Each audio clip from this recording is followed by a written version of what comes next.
Okay, I'm delighted to be joined today by Paul Vincent from Randstad. Thanks very much for joining me, Paul. How are you doing? Very, very good. Happy to be here. Excellent stuff.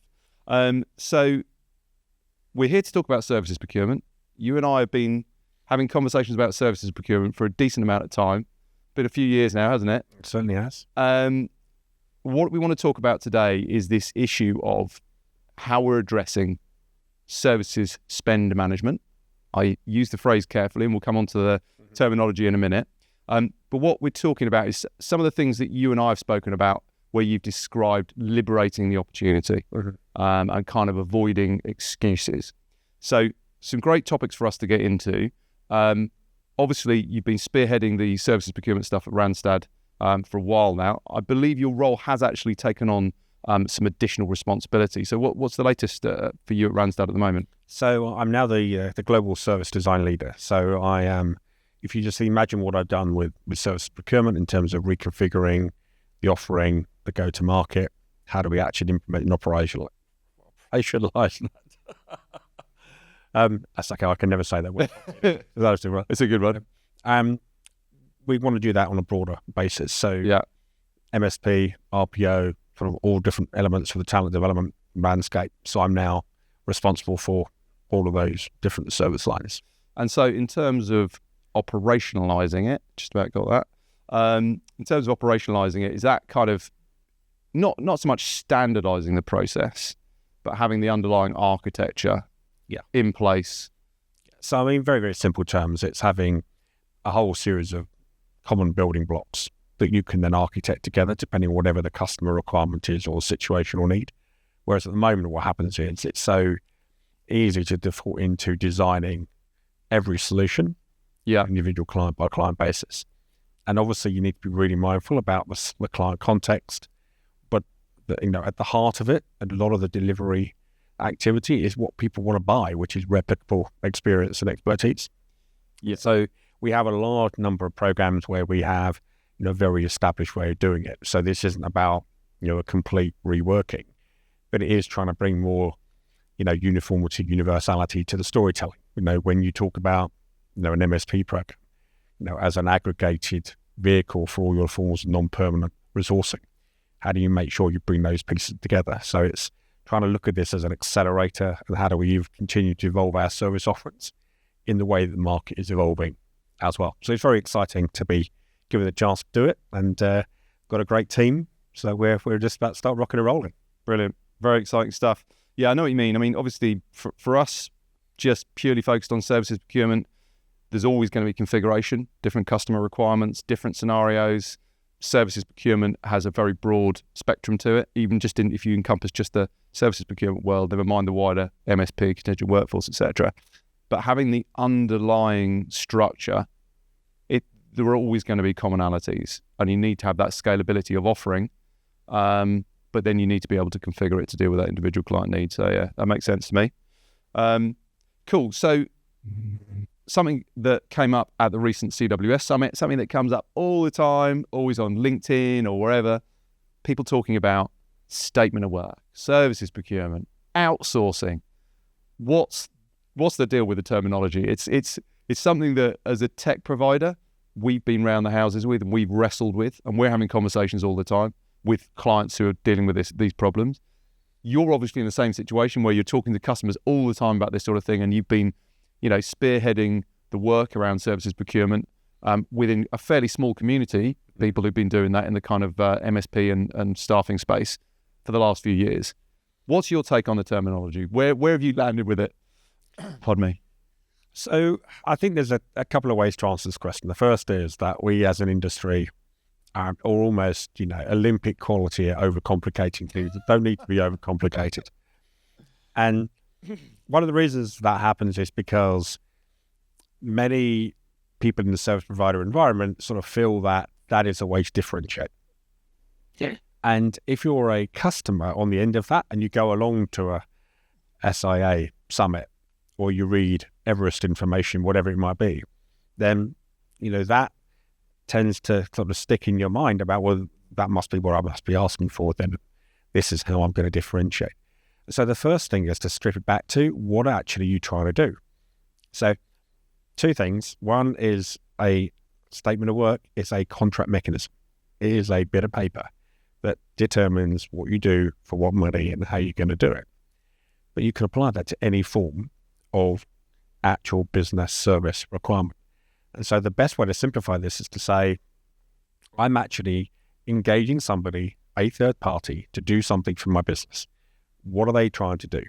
And depending on the nature of the work they're doing, it's either something that can be outcome-based or it's something that you're paying for their time. If you're paying for their time, you contract in a certain way. If you're buying an outcome, you contract in another way.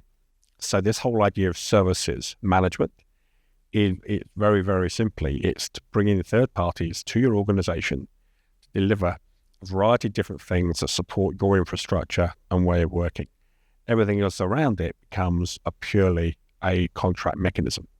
And so if you strip it back to that first question, which is what do you want to do, everything else then becomes far simpler to then really understand.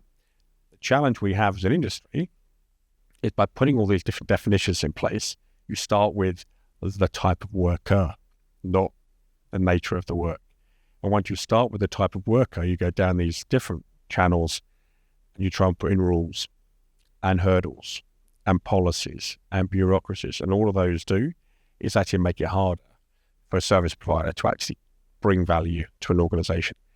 The other thing we've got to recognize, and it's sort of the elephant in the room, is that it also depends on how companies account for resourcing.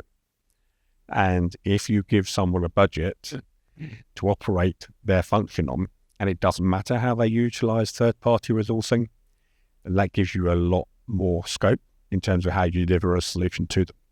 But if you have much harder and faster rules around, well, this counts towards headcount or this doesn't, then again, it almost breeds that complexity. So I'm all for total and utter boundary elimination. Everything's about the nature of the work. And then on top of that is whatever is the right way to engage and manage and contract a third party to deliver that type of thing.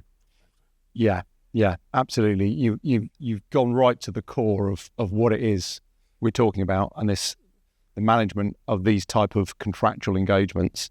For me, I always look at it from a procurement point of view, and I've had many conversations with senior people, well-respected people in procurement technology and generally within procurement. And when you talk about, for example, services procurement, some procurement, everybody knows what it is. You're procuring services rather than procuring goods and materials.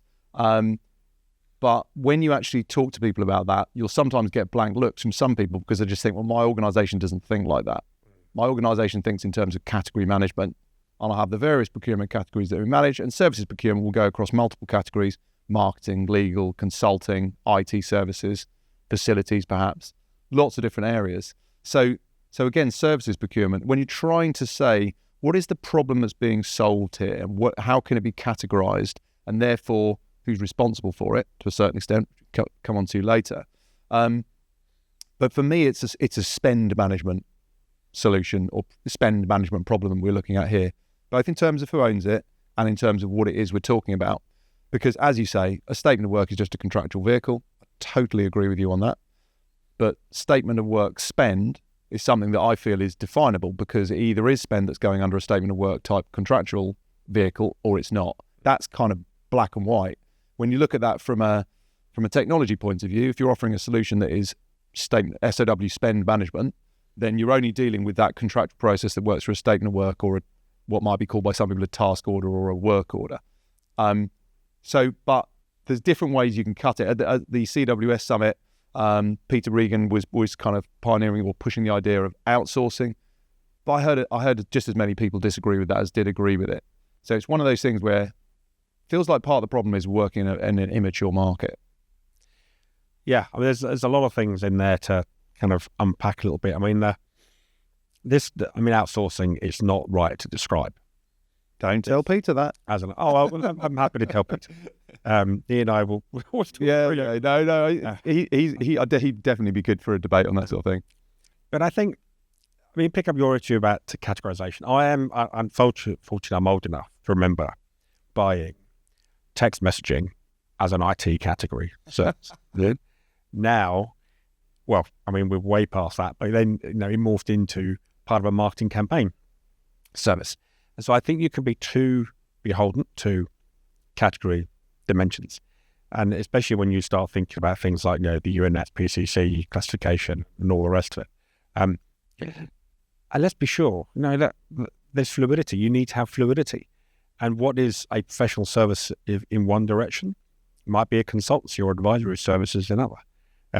So I think that the thing you want to use categorization for is to say, well, what's the nature of the requirement that needs a certain level of expertise to determine the success measures, right? So how do I know I'm getting value for money in IT? Whether it's solution integration or advice, whatever it is. How do I know I'm getting value for money when I'm buying legal services? That's where there's a difference. But in terms of the process around defining the requirement, finding someone to do the right work for you, adjudicating their proposal, that there aren't category nuances in that. Those category nuances come when you're determining what is success going to look like and how do I make sure I'm assuring that through the actual contracting process. Then the other element of this is this, procurement spend management. There are certain words in the lexicon which should be absolutely eliminated, because that then breeds a center of gravity, which is how do I stop something? So have you ever used the word rogue spend or maverick spend? But when you think about the problems we're trying to fix, how often does the starting point come, how much are we spending? Because the implicit behind that question is we're spending more than we should do. Whereas actually, why don't you ask questions like, what is it we're actually buying? What do we need? Right? How do we measure success from these third parties that come into our organization? How do we make ourselves a better customer? How do we make sure we're attracting in a way that gives them the fastest route to productivity? They're the ingredients of a good solution. But because we start with how much are we spending, everything rolls down the hill from there. So center of gravity is really important. So I don't disagree with you at all that SOW spend management is a much better way of actually referencing an outcome-based service. But I also think in terms of how do you create the environment for success, I really look at it much more through the lens of what is it these services actually doing to my organization? How are they making a difference to our success? Yeah, it's a really good point. I think it plays into the maturity side of it as well. We've spoken to companies who maybe don't even know how much they're spending on services, or they certainly don't know necessarily what they're buying. So I agree. If you purely take an approach of we need to cut spend, that's basically what people do when they've got no idea what they're getting for their money. Mm-hmm. And it can be very detrimental if there's some consulting advice coming in on new product development that's actually driving their growth, and they just cut consulting spend by 20%.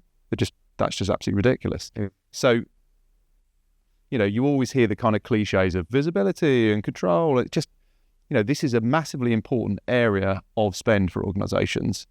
50% of organizational spend across the globe, across all sectors, on average, 50% of spend is buying services, procuring services, organizations to deliver services for your organization. And yet it's just not effectively managed. People don't have the awareness of what they're buying, why they're buying it, what the result is. It strikes me as being a very obvious thing that organizations need to address. But because of the way that organizations are structured, and because of the way that organizations have been limping along, just managing this or not managing this, for years, it's a complicated problem, or it can be perceived as a complicated problem. It leads to that kind of barrier in a lot of organizations where... So let me just back up a little bit, right? So people don't know who they're spending money with on what. Yes, they do. Procurement don't. Yeah. So have you ever met an IT director who doesn't know? Well, finance should know as well. I mean, obviously, you tally up invoices with purchase orders. You can know what you spent with Accenture in the last year or whatever it might be. What I mean, Johnny, is that you have a predominant procurement mindset, which is we need to somehow influence the spend in a different way. And if your goal is to influence spend in a positive way, it's how do we enable the business? How do we really help to reduce speed to contract? Right? How do we, or should I say increase speed to contract? How do we make sure that we're giving our stakeholders the very best way to get to the service provider they want and need and trust? The danger is that when you head down a pathway of that we are trying to control it from a process point of view, then that's why these programs fail to take hold more times than they do, because you have to involve stakeholders from the get-go, from this is how this can help you. So let's ask, how do you judge success? How do you judge ROI? How do we build that into the program? The other thing that I find fascinating is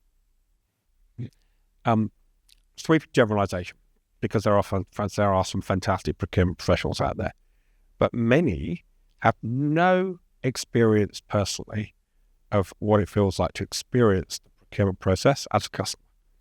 I'll tell you a short story, right? Yeah, go for it. So this is 25, 30 years ago, right? When I was a product manager in BT. I had just moved into the product management role from spending 10 years in procurement, where one of the things I focused on was re-engineering really big established relationships. So I knew a fair bit about strategic supplier engagement, supplier management, and also negotiation.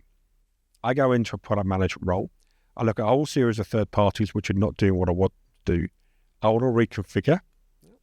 I talk to the procurement team and I say, fine, we'll sort that out for you. What do you mean? Well, we'll handle the conversation with the suppliers. Well, how are you going to involve me? Oh no, you're just a stakeholder. That's what we do. You actually do that process. So automatically, you're kind of disenfranchising somebody who actually knows what good looks like. And so when people say, "Oh, how do I get stakeholders aligned to the benefits of a program?" They have to do it right from the beginning. So if you then think, "Oh, we'll build it and they'll come," no, that doesn't happen. So that's why the central gravity is, yes, spend management. Yes, it's to help get more sort of procurement rigor, commercial rigor in how organizations work. But the real customer for this is the people who's got the need and the budget. And I think we kind of miss that too often. Interesting point. And that can be very varied. As you talked about earlier, when you were talking about the categorization, you talked about the outputs, the outcomes being very different things. A milestone could be a KPI in ongoing service delivery. It could be a sprint in an agile process. It could be a pure project deliverable. It could be a block of consulting time. It could be all of these different things. But the underlying architecture of I'll pay you X to deliver Y still remains, with the added complexity of often there are changes in this process. So it's about defining what good looks like and recording that. So recording, you're saying you're going to do this and this is what we're agreeing good is like, right at the beginning, getting those stakeholders involved. But then you've got to be able to take that through the process to manage the fact that the goalposts are going to move, times are going to change, prices might change, there might be problems internally, could be problems with the supplier. There's a lot to it. So I think it's about striking the right balance, it feels to me, in the sense of what you're saying makes a lot of sense. If you don't get the stakeholders involved, I think there's various reasons why some of these programs get low uptake.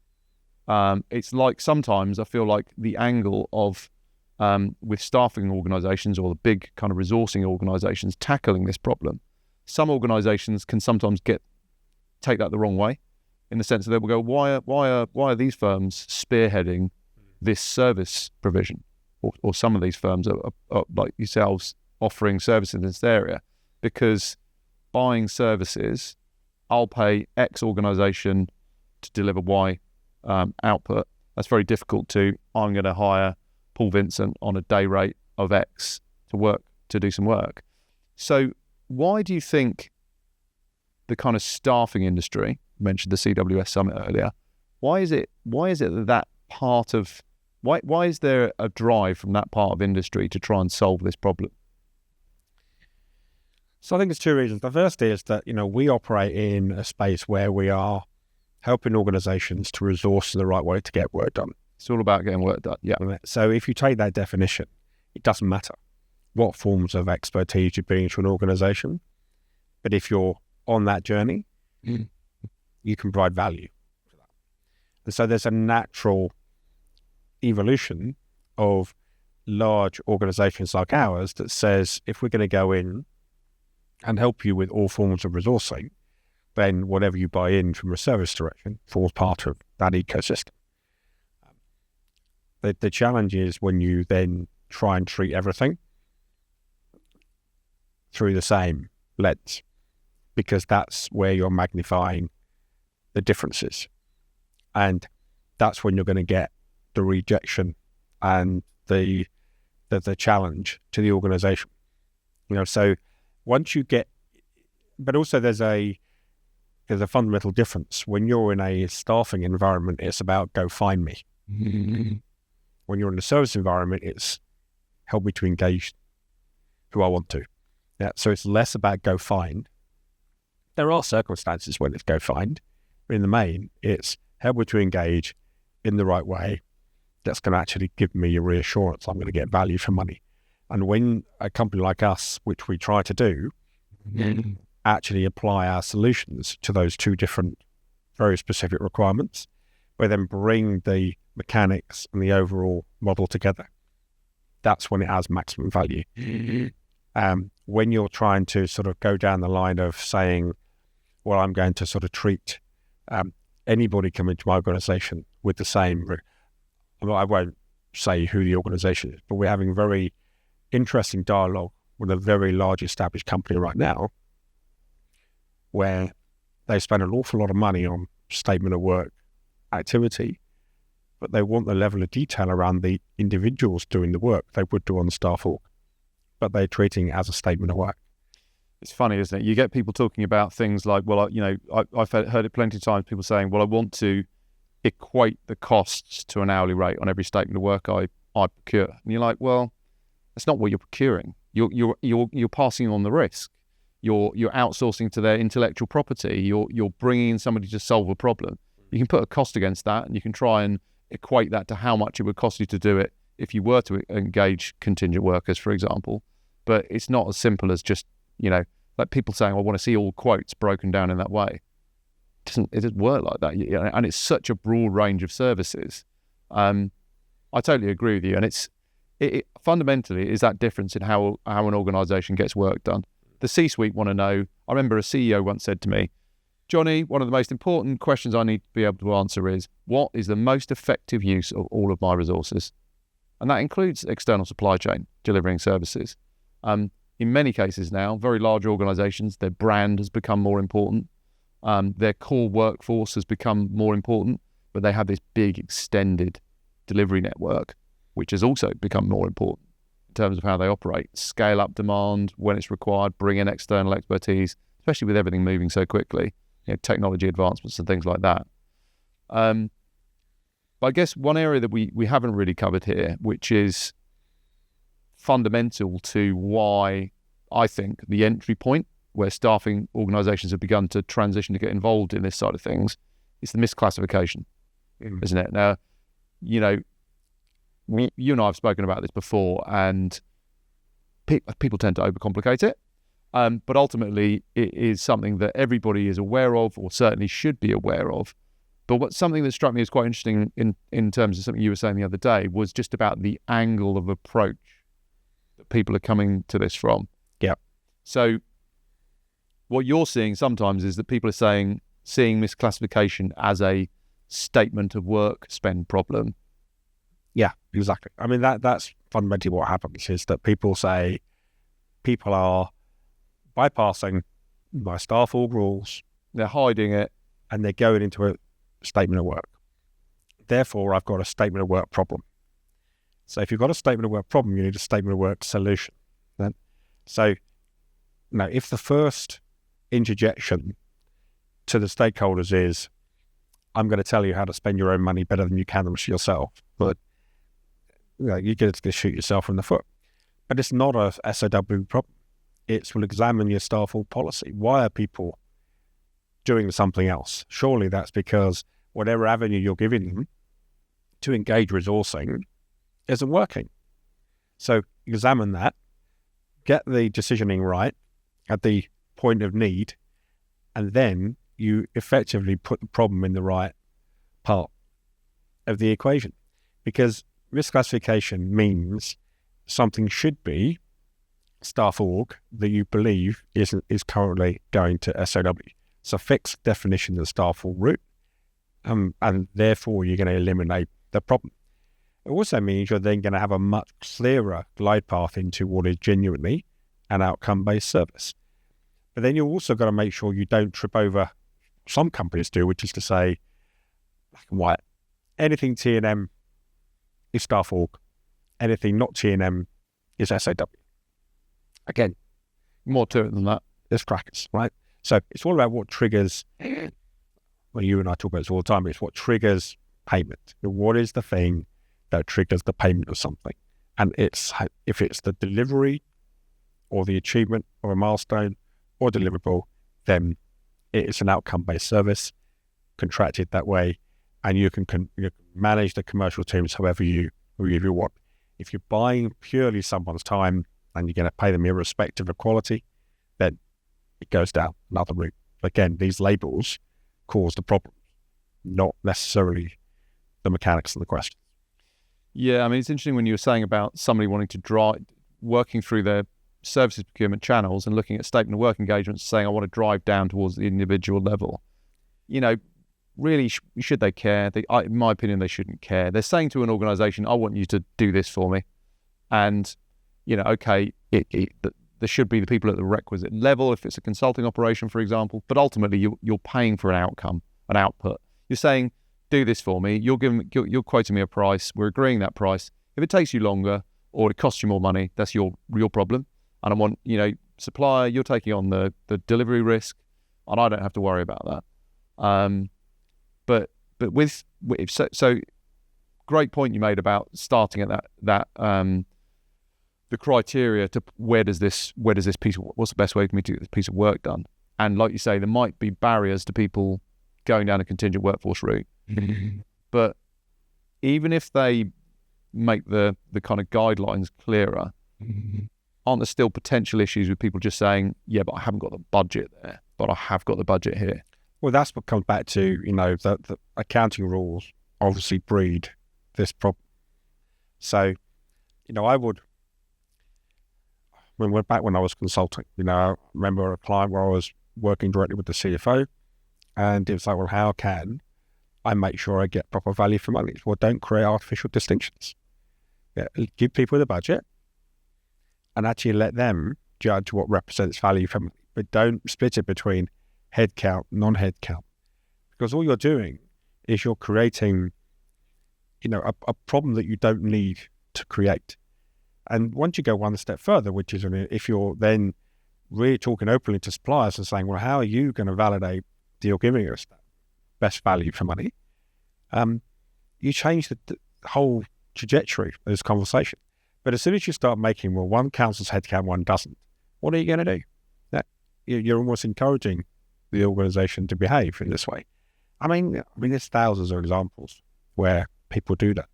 And you can have the best SOW management program in the world, but if your policy is left or right in terms of what counts as headcount and what doesn't, you're never going to change it.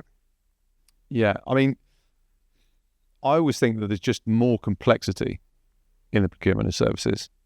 If you look at procuring goods and materials, it's fairly binary. You're buying a thing or a volume of some stuff. You can see it, you can weigh it, you can do price comparisons, things like that. And I am obviously oversimplifying here, yeah, but it's fairly binary. But you're right, it's about perceived value, right? I mean, think of anything in your personal life, right? What I may spend more on than you is down to my perceived value on it. We've had, my wife and I use a decorator regularly that's become a very good friend of ours. Well, I know that I pay probably 25% more than I need to. But actually, to me personally, the quality of the finish is worth it. So it all becomes a personal judgment call. And that's the other thing that, a lot of these requirements are situational. Something's going wrong. I'm not getting something right in my organization. I need to bring someone in to help me do that. And so I need trust. I need the reassurance that person and that company is going to be in tune with my requirements. And so the value it brings to me is very, very different. And so that's why when you get into rate benchmarking and things like that without the situational context, now it's not worthless information, but it's not like fantastically worth, because you think about any large consulting firm, you're going to have people on the bench. You are going to charge less if you've got people sitting around on the bench than if they're all fully occupied. You know the way it works. Well, you need to understand those dynamics. When you have a partner organization, how much partner time do you put on different types of project? And what are the dynamics of that cost equation? Well, if you're just literally saying you're charging me X and they're charging me Y as a day rate without any of that context, you're not a reassuring value for money. But that's what we've got to try and almost like look behind and encourage people to think, look, it's not binary. It's a bit like when you've got me on a roll here. It's a bit like when you get an RFP and someone says, I'm spending 200 million a year. Do you think you can save me money? It's like me telling you I spend 300 quid a week on shopping, right? And you've got no idea how many people in my family, right, and what's on the shopping list, right?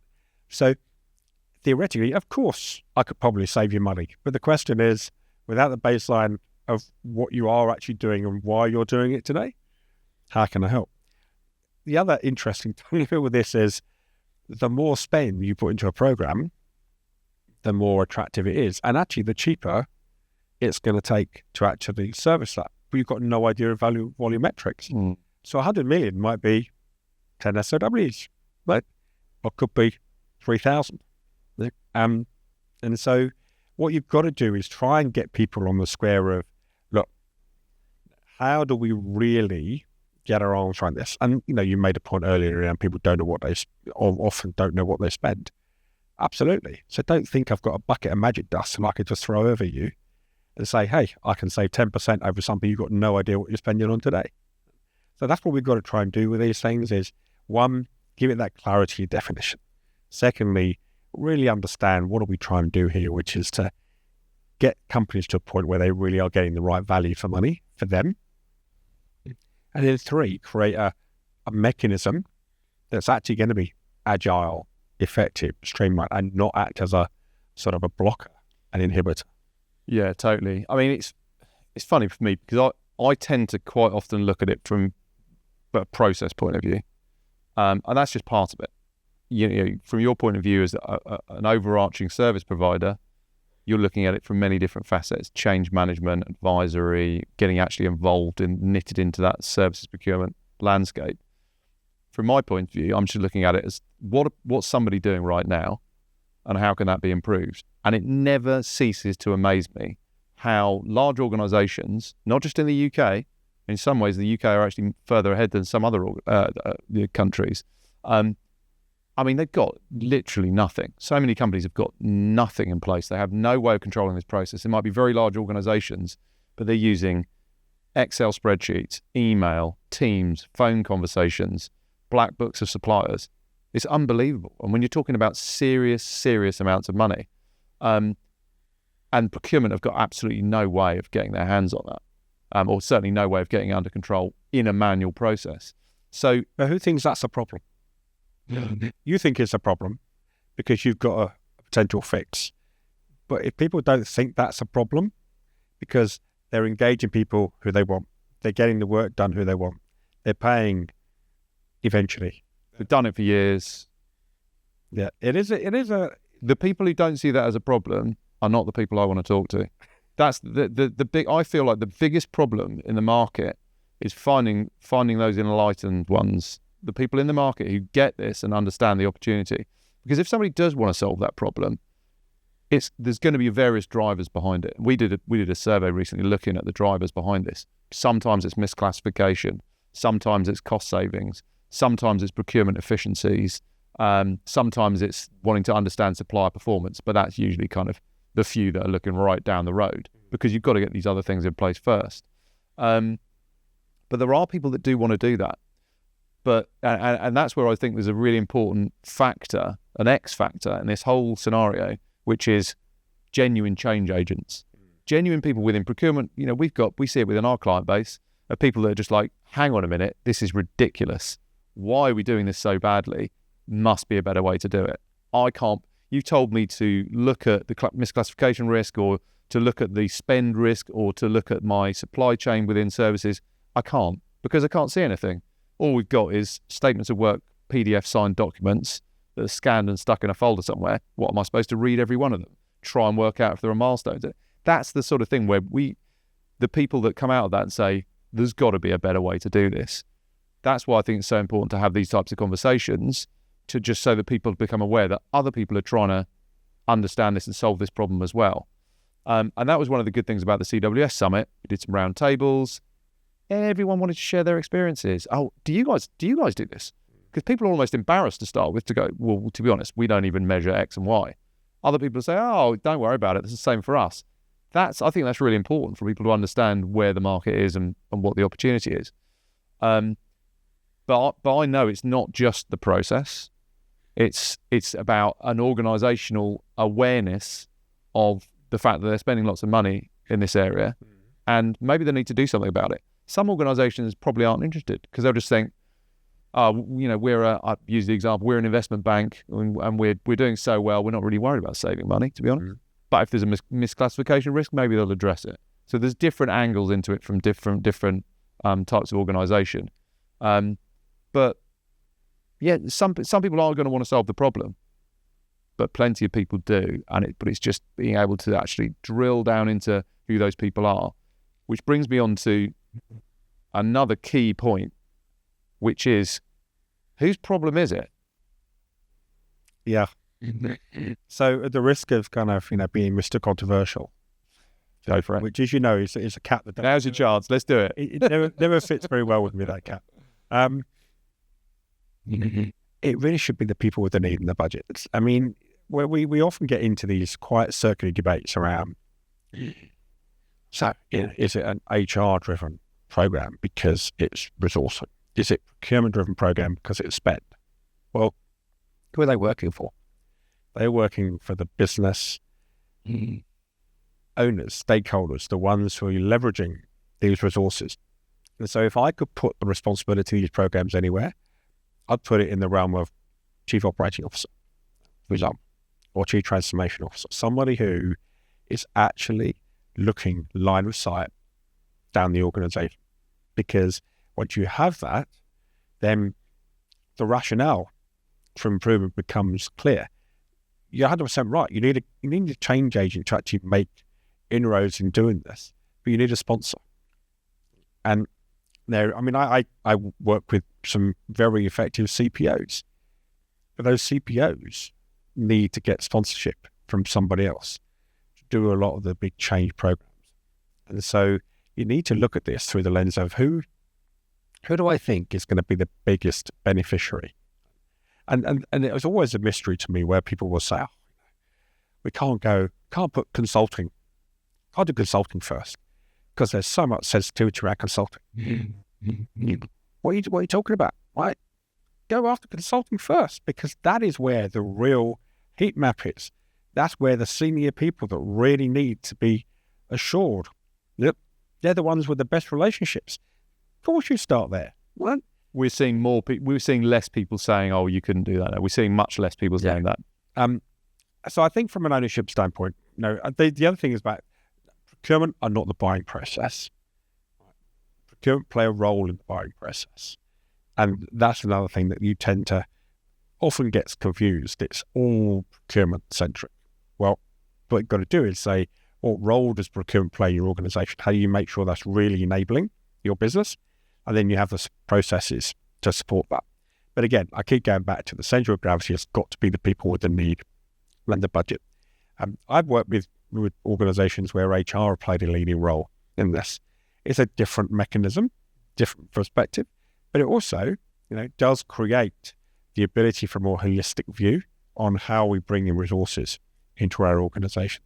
But I think that's where we often get stuck, because if you want procurement to own it, procurement have got to have a transformational agenda, a transformational mindset. They've got to have the trust, the credibility, credential in the organization to get things done. They've got to be listened to. They've got to be ahead of the curve in terms of the requirements. And that's not always the definition of a lot of in-house procurement. Yeah, and if you get a change agent who's stuck in that scenario, they're going to go, and it doesn't work. They don't have that stake, that support, and that backing from the C-suite or the senior parties. They're just going to go elsewhere. They're going to get bored and they're going to do something else. Well, there are situations. I count myself in this where I spent time. My first kind of 12, 13 years were in different types of procurement roles, and I spent 8, 9 years in sort of intermediate roles into the organisation where I was the client of different types of services, and then I went back into procurement then to drive sort of the broader transformation of, anything with a pulse basically was under my responsibility at one point. And that vantage point of how do we consume, how do we make decisions is absolutely vital for success. So, anyone who maybe comes into procurement having had a broader business background is going to be an ideal game changer and a change agent in this space. And I would encourage, people to try and do that, because, as I say, it's only by experiencing the other side of the table that you can really bring that instinct, that sort of real practical application for suppliers as well. Suppliers have a high cost of sale, and if you know that, you work to reduce their cost of sale. Sometimes these programs are an unintended consequence is you just increase their cost of sale. So, of course, what do? They get more allergic to coming in as well. Yeah. So when you look at this within organizations and we look at the drivers, when you talk about ownership, it's to a certain extent, it's ownership of what? So we asked this within our survey recently, and we did the survey at the CWS Summit, we did it on LinkedIn, we did it through various avenues with lots of really interesting stakeholders. And when you sort of say who owns SOW spend within your organization, some people will just go, well, I know who owns the SOW. It's the buyer. So that person owns that SOW and they're responsible for that project. But then you say, you kind of drill into, well, who owns the spend? Is it procurement? The thing that always gets me with this is there's so little standardization. Like you were talking about, in some organizations, you might be dealing with HR and TA on a services procurement issue. In other organizations, you might be dealing purely with procurement on that. In other organizations, it could be operational. But ultimately, the kind of responsibility at the top level could be the CFO. For example, I'm in charge of all money going in and out of the business. But it's a fascinating area. And when we looked at that within the survey, the results varied. And, when you talk about, most people said it wasn't anything really that should be responsibility of TA and HR. But some people said it's kind of like procurement and TA HR, like a crossover. But a lot of people said, when they said the stakeholders, what they meant was it's no one's responsibility. You know what I mean? In the sense that it's their individual responsibility for their particular project. But in terms of who's looking after all of it, in a lot of organizations, it was nobody. Because procurement couldn't get their arms around it, or they didn't have the mandate, and it was just basically this amorphous mass that was sat within their spend, that it might go across multiple categories, but there wasn't one person that was saying, when we're buying stuff, when we're buying goods and materials, it's quite simple, because we've got software that's very well designed to do that, and it's a process that's very well thought out. When we're buying people, contingent workforce, exactly the same. It's absolutely proven. You've got very proven technology that you're doing those transactions around buying a person for a period of time and signing that off. services are so complicated that generally it's not captured in the same way. So you've got that added layer of complexity, plus it goes across a lot of different categories. So in a lot of organizations, they were really struggling to say whose problem is it, whose problem it is. I think also, but you can sort of, you can split that down. So for example, marketing service expenditure, chief marketing officer should own that. IT service expenditure, CIO. Yep. Legal, chief legal officer. So you can actually define who should own that spend. But when you start, because ultimately they're the ones who are accountable in what those people are doing inside their organization. That's where ownership should reside. So you've got facilitation, facilitating the process of engaging those providers, that's when you get into the realm of, okay, so that's the role of procurement. Yeah, facilitate that. Ownership has to be surely people who are accountable. Yeah, and I think sometimes procurement also feel put upon if they're being tasked with responsibility for this type of spend, but actually they're not very effectively. The way they're measured doesn't really drive them towards wanting to do that, because they're going to be probably measured on cost savings up to the point of contract, and they're not necessarily going to be measured on things that happen post-contract. You know, how many of these projects overrun? What's the average cost overrun for X supplier or X type of project or X department? How many of these things go wrong? How many of them end in a bad result? Procurement don't really get the benefit of solving those problems in a lot of organisations, it seems, because they're just being measured on hard cost savings, budget versus contracted price, for example. Okay, but if you were to take, what's a game changer procurement mentality? I mean, if I had any category managers working for me who actually didn't explore, well, in the project that supplier's just done, finished, did they actually deliver value for money? Did they deliver what they said they would do before they start negotiating with them again in the future? That's not good procurement. Yeah, but I don't think they've got that information. Most people haven't got that information because they'll just think, okay, did they do a good job? And they'll say to the person who bought the project, where's the contract? And it'll be a statement of work. It'll be the original statement of work. It might not have any variations included in it. Could have been a 6-month project that's changed 10 times. It might not have even captured milestones effectively. Might have had a terrible brief. I know I'm coming out with the world's most depressing scenario here, but we see that a lot. And so therefore, if people think, well, how am I going to negotiate with them for the next time? They have no idea what happened the first time. Agreed. And that goes full circle to the question of, so you are that person, right, who has just engaged with that supplier and you're telling me, yeah, I got value for money. What's my question? What makes you so sure? Yeah. How did you judge it? What was your measure of success? And is that a question that procurement, do you think, should be asked? 100%. So that gets round to the nub of it, where procurement are putting accountability on the buyer to say, I can't help you. So procurement need to understand the business. Exactly what you were saying earlier about people coming from diverse backgrounds and having worked more within the business. They need to understand the business. I've had that drummed into me by forward-thinking procurement people over the last few years. You need to understand the business. What does the business want? What does the business need? What's a good outcome? What's going to help make that business thrive? They need to hold the buyers accountable somehow without getting in the way. And then somebody at the top of the tree, the CFO or CPO or somebody is actually looking at the numbers saying, where's the value? And they're passing that accountability down through procurement. But it's all about insight. It really, really is. So, let's follow that trail of thought, right? So I come to you and I say, just letting you know, Johnny, you're dealing with company X. They've done 5 projects in other parts of the business that you probably aren't aware of. And just to let you know, in each one of those other projects, they overrun on costs by 50%. So when you're negotiating with them, we can help you do this, of course, but just make sure you're really locking them in to avoid that. Now, you're going to turn around and say to me, why on earth did you bother me with that information, Paul? Just let me get on with it. I'll keep my blinkers on. Or you're going to say, great, that's really, really great value. Thank you. And that is the pathway. It's by bringing insight to the people who are very focused on their own particular need and challenge they wouldn't otherwise be aware of. Because, me just coming to you with a different process, but unless you are absolutely so fed up with the existing process that you're crawling up the wall, right? You're not going to see that. But what you are going to do is recognize where I'm trying to give you something you wouldn't otherwise know yourself.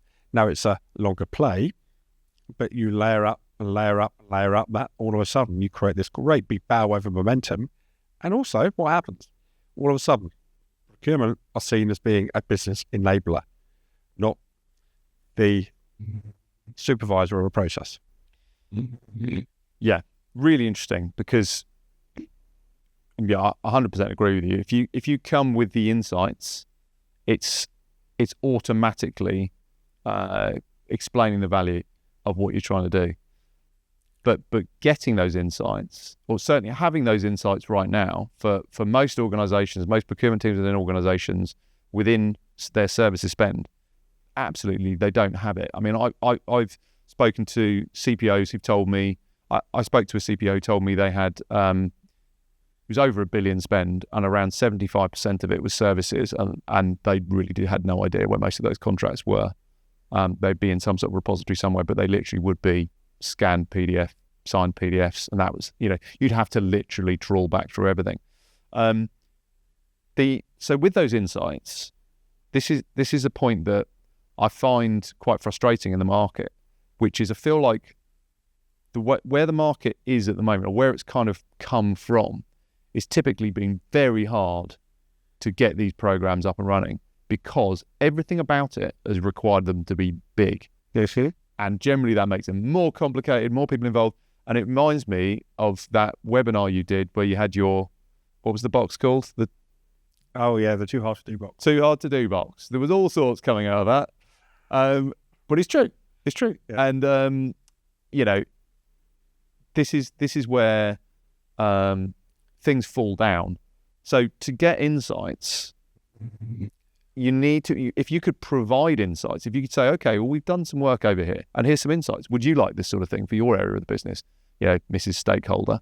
I feel like that's an area that, I've been banging on about this for a while, but in terms of just being able to get started and make things simpler and provide evidence, it doesn't have to be a $2 billion program.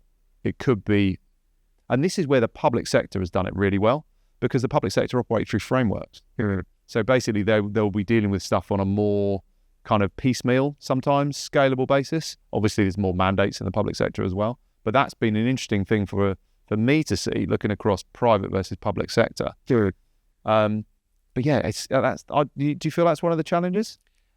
I do, in terms of, you need to build on success. So you need to find an area of requirement spend usage where there's a real opportunity to demonstrate improvement. That's different to a pilot, though. I often encounter people who say, we need to do a test, need to do a pilot. Mm-hmm. So let me just check. You want a pilot that it's a good idea that you actually get what you thought you were going to get and you pay what you thought you were going to pay. Mm-hmm. Like, that sort of basic. It sounds like it might be, you've got a business case yet. So, well, in order to prove, then, we've got to prove we're getting, and if you're not careful, what happens is you dilute what you're doing to such an extent, you can't possibly create something that's impactful enough to drive improvement. So I think it's a bit of both. There's the picking an area which has got the biggest opportunity for impact, do some parallel running. But again, this is where you have to do it through full consultation with the people who are actually utilising those services, because otherwise it's procurement coming up with a different way of doing something, and then almost like say, right now, who's going to use it first, without actually getting to feel like they're shaping it and evolving it. I think the other thing that we need to do is be really clear about what does success look like. So if you've negotiated 20 contracts really poorly and you haven't defined what you want very well, administering them once the SOW has been signed is not going to change the fact that you've not negotiated them very well and you haven't defined them very well. So it's really those, I also talk about there being 3 ways to add value in a service procurement context. It's, that upfront making sure that you're managing demand properly and defining exactly the best way to get that work done. Then sourcing, contracting, not on lowest price, but on value, and then making sure that you do actually govern that so you are managing everything through once it's been agreed. Well, they're not kind of mutually exclusive things. No, it doesn't mean that client organization may not handle the first two themselves, but you've got to look at those three things holistically.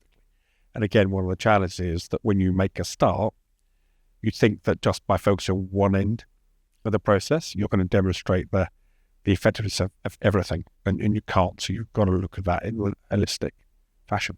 Yeah, one of the other questions we were asking people was, what's more important? If you look at the process, is it sourcing? Is it delivery? Or is it end-to-end? And by far the majority of people were saying like it's an end-to-end problem that we want to solve. But it was interesting to see that quite a lot of people, I believe, mistakenly felt that they had the sourcing side of it sorted because they think we've got a sourcing process. We use it across all of the goods and materials that we buy. We have a sourcing process. But when you look at how that sourcing process needs to operate within services procurement, the great variety, the difficulty in defining the requirement effectively and communicating that, I would say they're kidding themselves in a lot of cases. But when it comes to, the reason that some people thought that was less of a priority than the kind of post-contract delivery was because almost nobody has any idea of what happens post-contract with services procurement. They don't capture it effectively. Like hardly anybody that I meet, that I talk to, captures that effectively. So there was the consensus was it's all of it. Like you say, you can't just fix one bit and then get all the value out of it. It's a continuum. But people, it's very hard for someone to argue the point that they've got the delivery side of it covered in most cases. But the sourcing side of it, people probably would put up an argument. But I think maybe they're not getting into the detail of the nuances, because I would see like procurement of goods and services and procurement of goods and materials and the procurement of services almost being like opposites. Procurement of goods and materials, easy to define. It's a binary, it's a thing, and it's got a complicated supply chain. You're buying services, it generally has a simple supply chain in most cases, but it's a complex thing that you're buying. It's hard to define. So the sourcing requirements for both are very different. Yeah, 100%. And you've only got to look at companies who say, have you got any SOW templates? And they say, yeah, we've got one. It's for everything. So you've got one. Okay? And how does that sort of flex? What do you mean? And by the way, how many times do you actually contract on this basis versus on whatever is the supply paper? Yeah. Oh, we mostly contract on supply paper. Oh, why is that? Oh, because it's written in an easy way. Yeah. It's written around the specifics of the service. Yeah, I agree with you. I mean, the sourcing is an area of really big opportunity, but you've also got to shine a light on how does it adapt and flex for different types of requirement.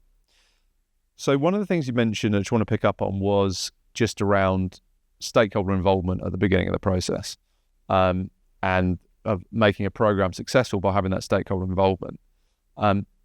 He mentioned it on the podcast I did with him, Alan Withers, who's senior procurement guy at Talent, who we've been working with. They engaged what he called I think it's Tiger Team. It was like Tiger Team or Hit Squad or Shark Tank, I think it was Tiger Team, basically where he had stakeholders from the business, buyers, who were, very effective buyers, but would be typically the sort of people who might look at this process and be very questioning about it. How's this going to work? What's this going to mean? Am I going to have to change this? What's this? Is this going to slow me down? Is this going to get in my way? And they took a very honest approach to it. Alan is absolutely one of the change maker, as we described, a change agent. But they involved people from the business at that early stage. And I do agree that definitely made a significant difference in how successful it was, because you're kind of preempting the problems that may come up. And also, if you can solve the problem for these people who've got very rigorous requirements of what they will be satisfied with and what sort of process they're willing to follow and what sort of things how they can see it in their mind benefiting the business or benefiting their part of the business even, it makes a lot of sense. Oh, 100%. I mean, if I think back to, my last role in BT back in 2007, we transformed the consultancy category by asking two questions. What degree of choice do you need? And if we gave you that choice, would you use the first supply list? Answer, Well, yes, it's a second question. The first question is we brought everyone together, all the sort of power buyers, if you like, and actually got their perspective and actually enacted that.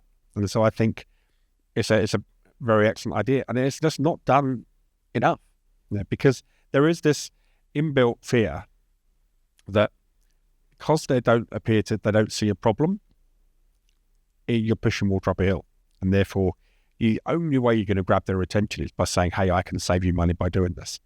Well, do they actually want to save money, right? Or do they feel actually they get good value, but what they really get irritated by is the amount of time it takes to actually bring someone into the organisation to contract with them. And so it's just taking a very, very different lens on it. I remember a long time ago, I was invited to an implementation workshop, kickoff workshop. I'll have to be careful how I explain this so I don't give the game away. Keep it nice and anonymous. Yeah. And so I was brought in to observe this session. And there was a pre-meeting going on. And we started going through how we were going to be presenting the new process to the audience that were being brought in a bit later on in the day to have this. And the main procurement stakeholder of the client was the one who determined who was actually going to come in and be the first cab off the rank. And about 10 minutes in, I thought, this is a car crash right now. Yeah. And then as I get deeper into the pre-meeting, the alarm bells were going in my head. We had a break. And I went up to this guy and I said, look, first time we met today, but I really do think you need to reconsider what your plan is to do today, because I really think it's going to end up in a problem for you. No. Everything is arranged, but we're going to do it. So what happens? Go forward, have the session. They decided to pick the legal team as the first cab off the rank. Now, anybody who knows this stuff will never, ever start with the legal team as the first spend category. Yeah.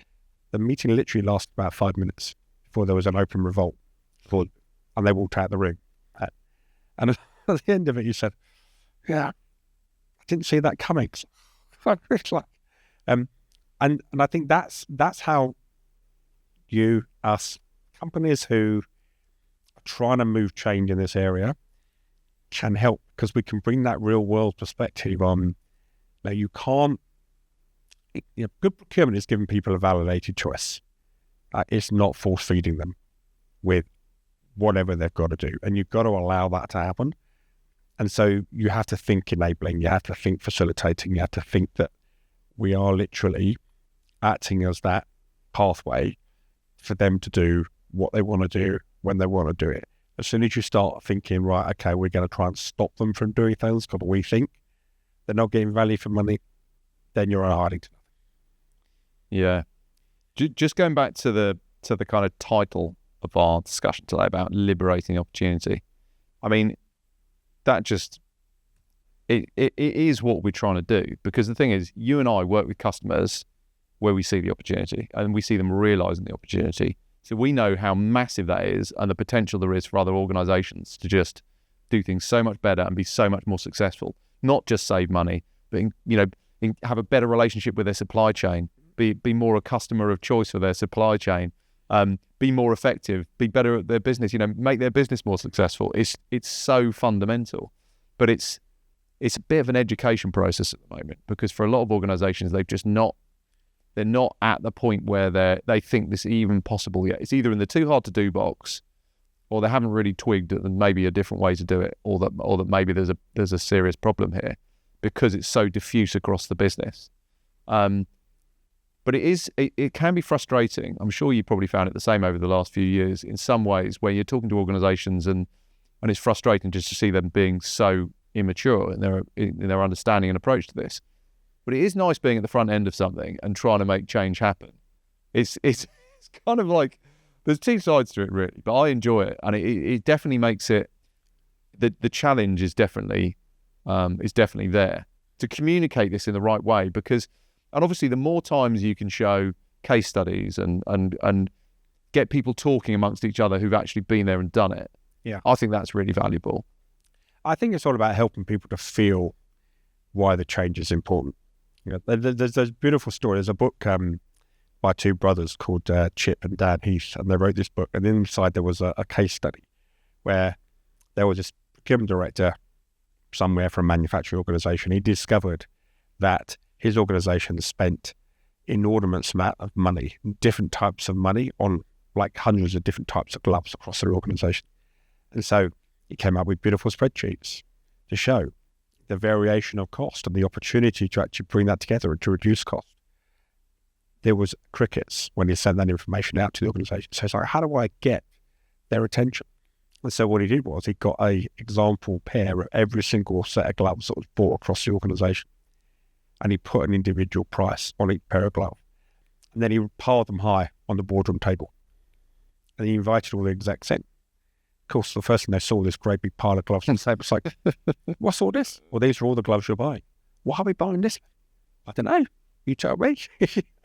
And so because he actually made them feel the absurdity, in a way, of what they're actually doing, that then bred the reason for change. And so that's what we have to do. I mean, I like you, I wouldn't be doing this job if I didn't love to try and spark change. And I do feel like we're on the march. You know, we're not on the cusp of success yet, but we're definitely moving in the right direction. But we have to find a way of helping organizations to feel that need for change. And it is, how do I get my requirements done better, quicker, easier? It's if I feel like you're really giving me insights that I haven't got before. They're things I can taste and feel. But if all I see this as is like another barrier I've got to overcome, why would I play? And that encompasses case study, stories, like all the things that we've talked about. And that's our goal. We have to make it real for people.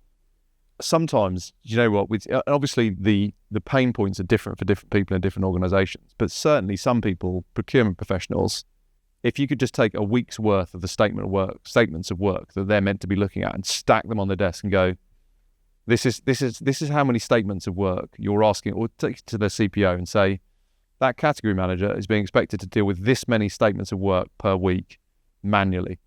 You know, and just read through it all, and they're not being brought into the process at the beginning, and it's not captured effectively. Do you think they're doing anything strategic? You know, or do you think they're literally just doing admin effectively? That's the sort of thing I sometimes feel like. And another thing I was going to ask you was, you know, who's your customer? Who do you see as your customer? And it might well vary, but which wouldn't surprise me because I'm in this industry as well. I know how the lack of standardization is, but we quite often get procurement people coming to us and saying, I'm having an absolute nightmare with this. I can't deal with this manually. Or you get a procurement excellence person come to us and say, big organization, we've got really good processes and everything is managed through technology, but I've got a hole. Every time we buy something for a statement of work, it falls in a hole. Or I might get a CPO that just says, I see nothing below, I can't get any information below a PO level for any of this spend, and it's a lot. So it's kind of different things that you'd need to illustrate to different people, which is where I think conversation is important. But going back on that, who do you see as the kind of your customer, the type of people you want to engage with within an organizations, and how have you got any things you'd like to make them feel about this problem?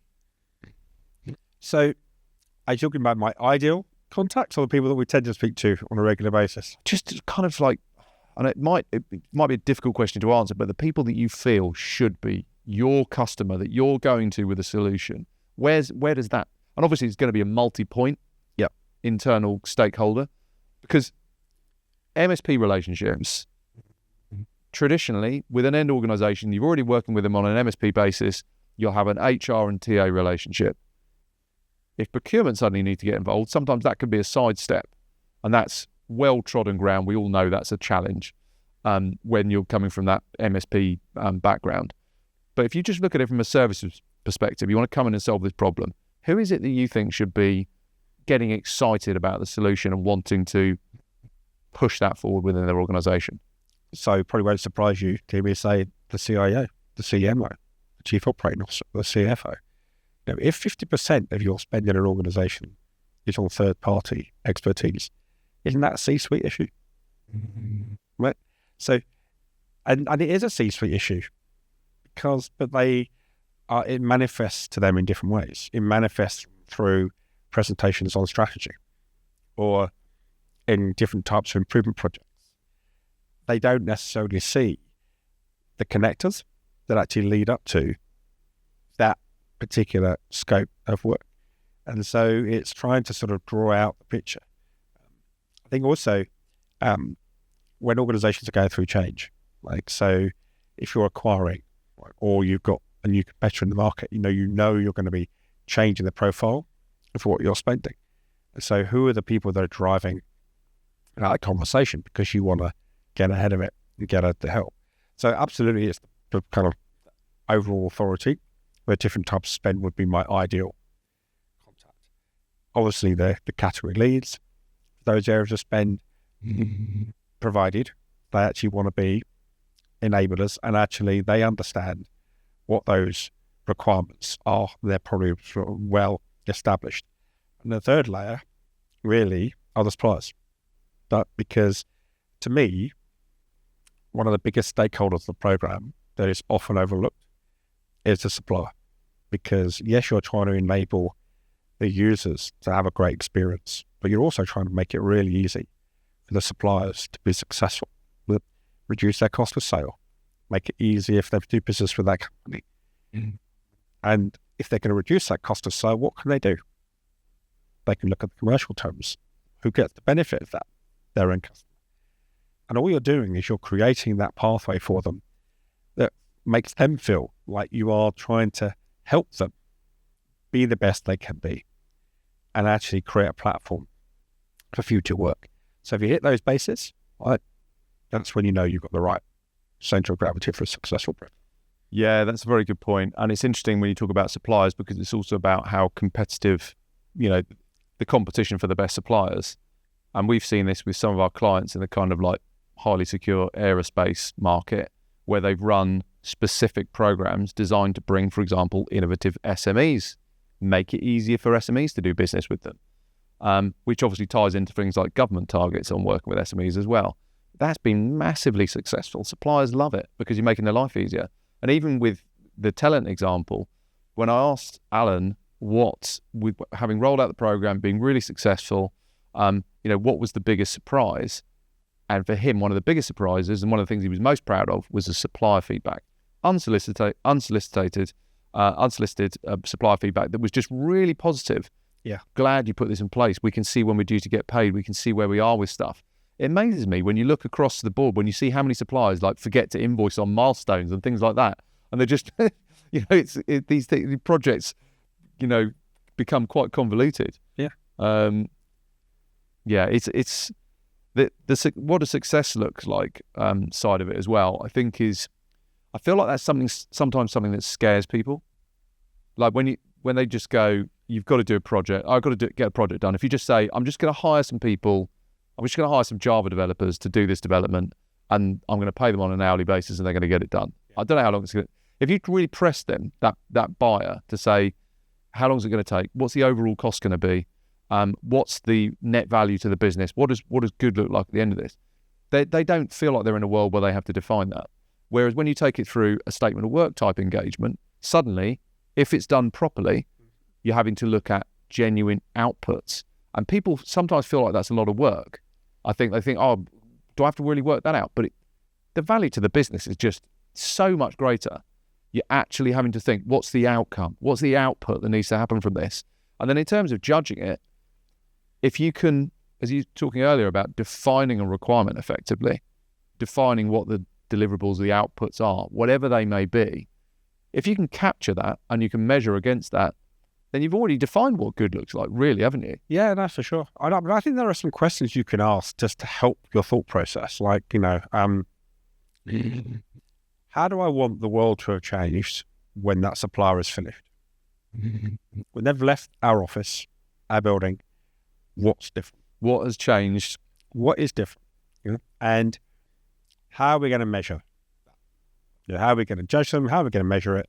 Because also, you need to understand that from a supplier perspective, what do you want? There's an old adage, I'm sure you've heard it, which is you're only ever as good as your last project.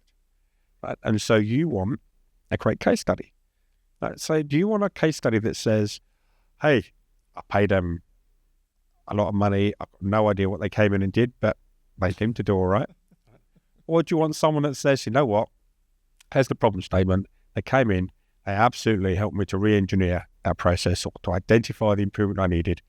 And I can't imagine me getting any better value for money. And I'd easily, and that's, you have to facilitate that. You have to try and kind of want that. And then, look, let's be real. There are suppliers out there who actually make a lot of money from being opaque. Yeah. But there's also a lot of suppliers, service providers who really want to build and to create that whole trajectory of success.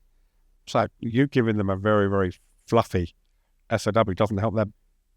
No, and like you said, if you could bring the supply chain to somebody within an organisation and say, are you aware, by the way, there's these other suppliers you could use? That's great for those suppliers. They're getting greater visibility of opportunities across the business. So coming back to the other side of the title of this this discussion around avoiding excuses, and you've spoken to me before about people kind of being the architect of their own problem. What's your view on that? Who is it that's potentially making excuses, and how can they avoid that?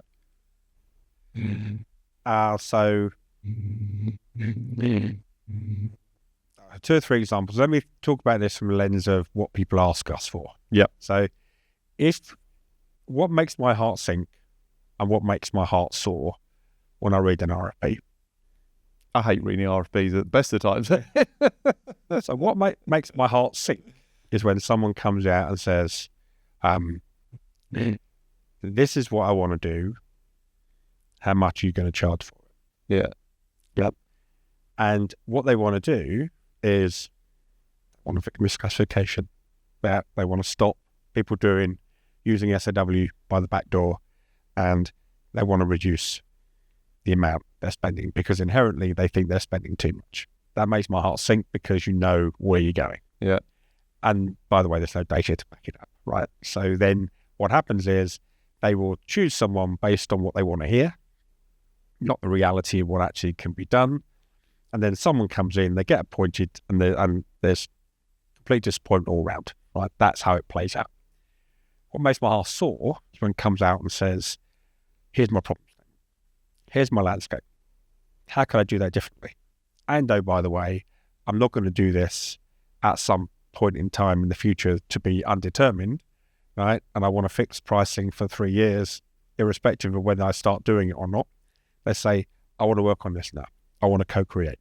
I want to actually develop very clear understanding about what our problem opportunity is, what a solution principle should be, and how we actually put it together.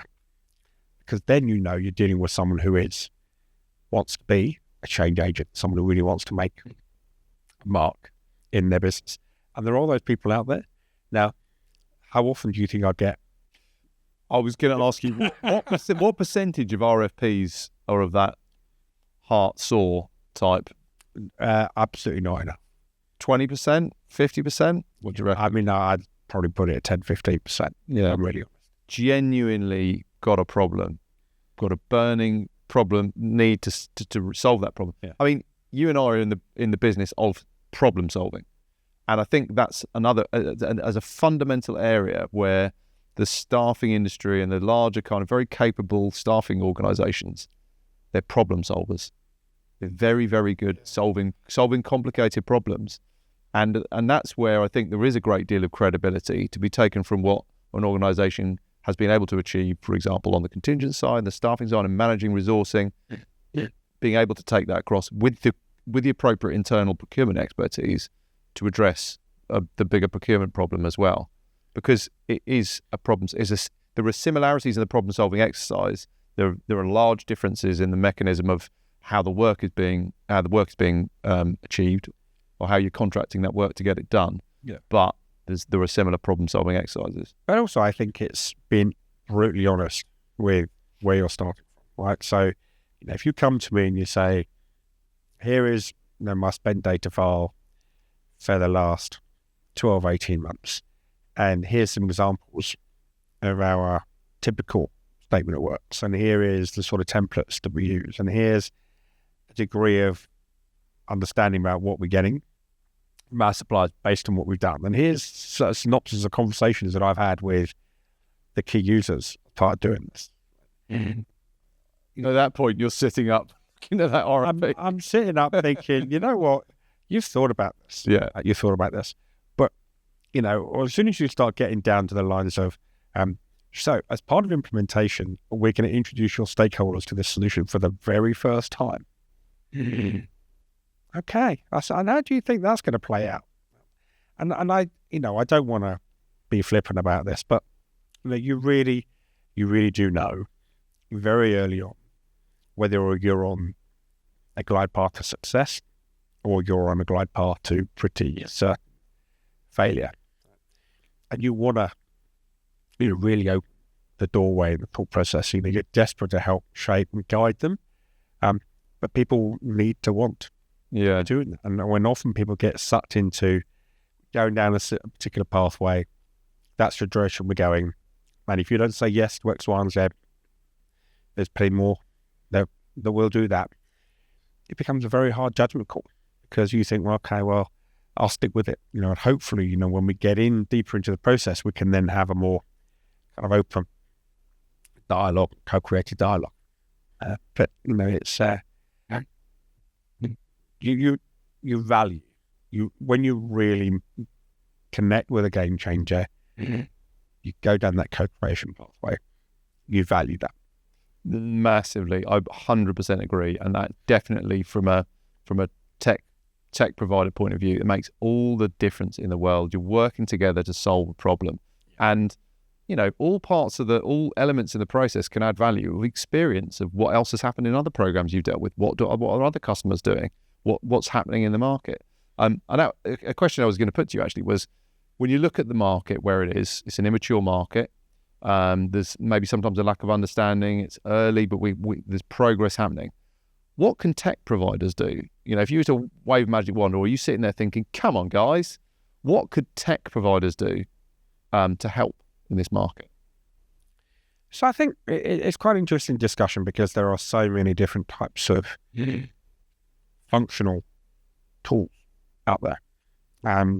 So I think, you need agility. So you need to sort of have something where, you can meet different types of requirements, right?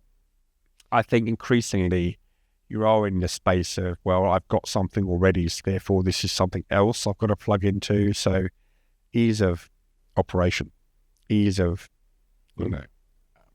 integration is another issue. But for me, I think it's tools that are designed to reflect reality, which is things change. Yeah. Things change. You need to be able. So, for example, if I create an SOW and the only way I can effect any change on a tool is by completely re-entering the whole thing all over again, starting all over again. Come on, you haven't designed it then, really, with that user in mind. So that's what the tech companies can do. But also I think they can help to kind of shine a light on the art of the possible, building the business case, because that fundamentally is what people need to see. It's the pain of the same is higher than the pain of changing. And often people feel like, well, new technology, involve IT, it's going to be a nightmare, it's going to be difficult. About anything new process, guys, it's going to be a nightmare. And then the final thing is change management. It's how do you have this ability to guide people through so they feel comfortable. They're not.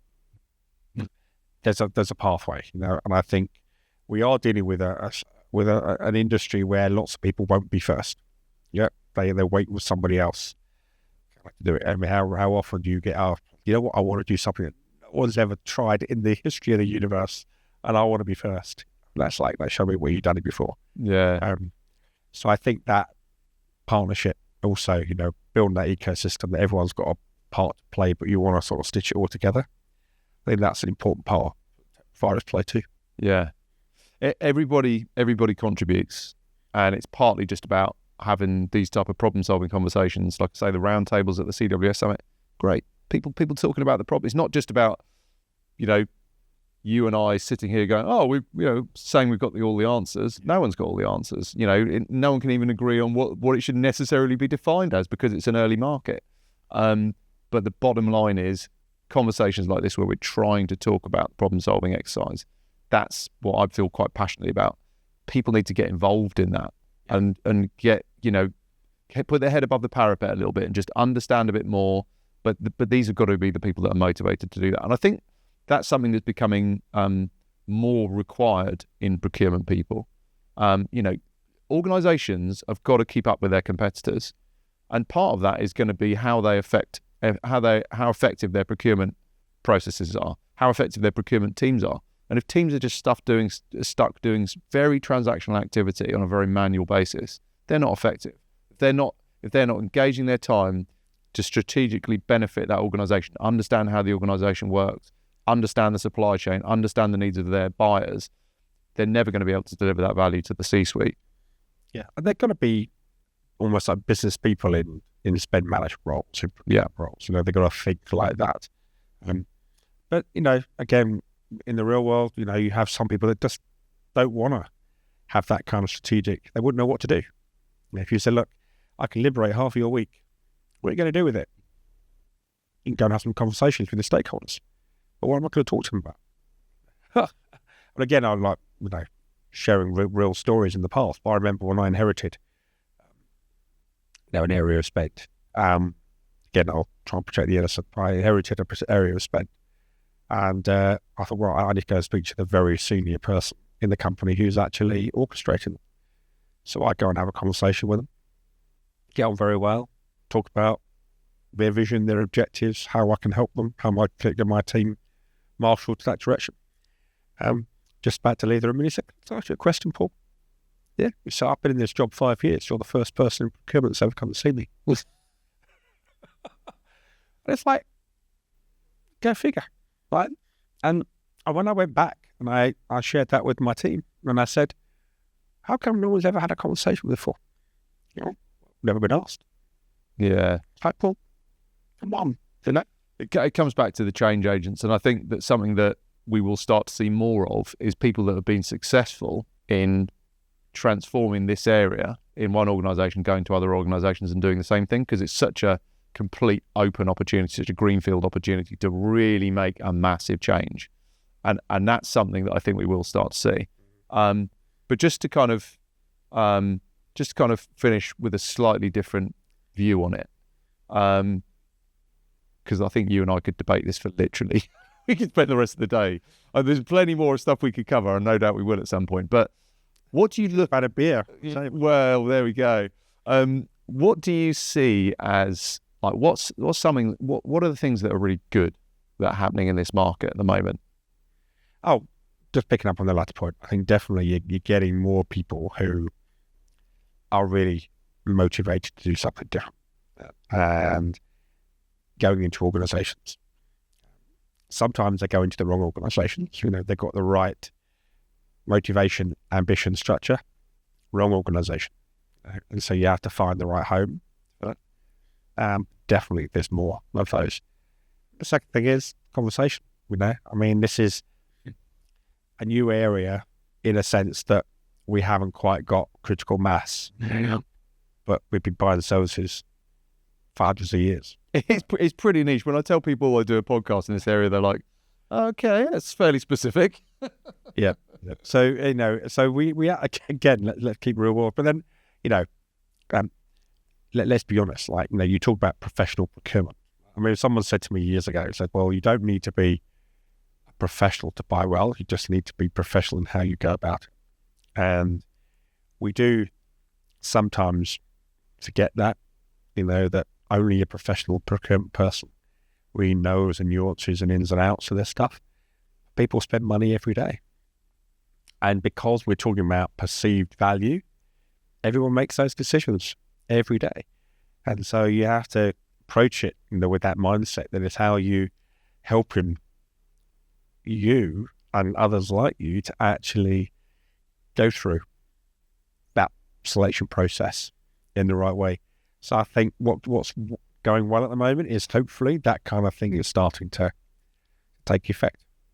Long may it continue, and long may the conversations continue. Really appreciate you coming and joining me today. It's nice to be able to do it face to face. Absolutely. And really kind of go through the points in detail. But obviously with the podcast, we'll timestamp it so people can jump in and out of various points. We'll create clips and things like that. But I really appreciate you coming down, and I've really enjoyed the conversation. Thanks very much. Hope we got people taking some nuggets out of it. That'd be great, wouldn't it? Absolutely. Okay, great. Brilliant. Cheers, Tommy. Thanks a lot.